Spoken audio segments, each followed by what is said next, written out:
The news from Donald Trump just keeps on getting worse, and when combined with his recent attacks on democracy, it goes from troubling to absolutely chilling. There's a new report from an upcoming book on Donald Trump, which basically says that he praised the leader of Germany in the 1930s and 40s. That's right, Trump praised Hitler. I want to read you this quote. It says here, the book titled Frankly, We Did Win the Election claims that Trump was talking to his chief of staff, John Kelly, on a 2018 visit to Europe to mark the centenary of the end of the First World War. Bender reports that Kelly was trying to teach Trump the history of the conflict, and he connected the dots from the First World War to the Second World War and Hitler's atrocities.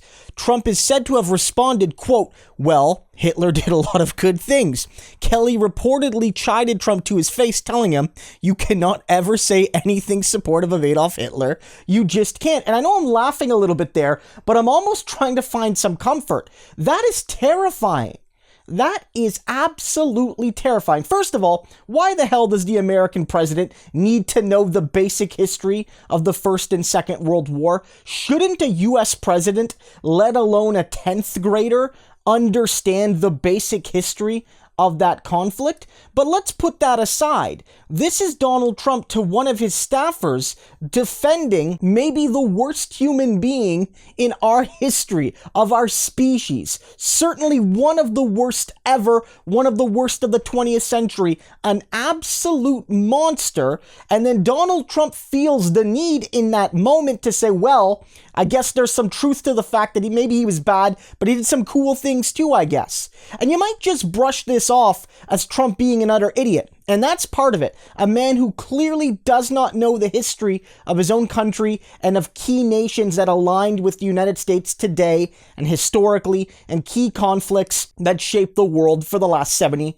80 years. But let's be clear. This can't be separated from January 6th. It can't be separated from Trump's hatred for democracy. It can't be separated from Trump's attacks on peaceful protesters. We've seen it. It is not a coincidence that the man here saying Hitler did some good things is also the man whose thugs stormed the Capitol.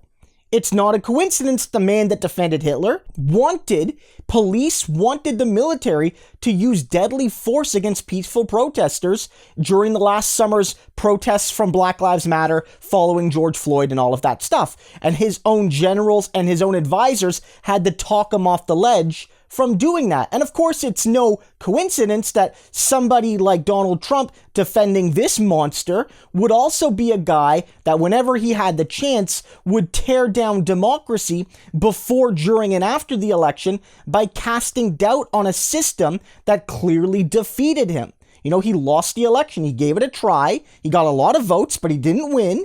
And if he was a respecter of democracy, instead of a want-to-be totalitarian like the guy he praised, he would accept the results and move on and maybe run in 2024, but be a good sport about it.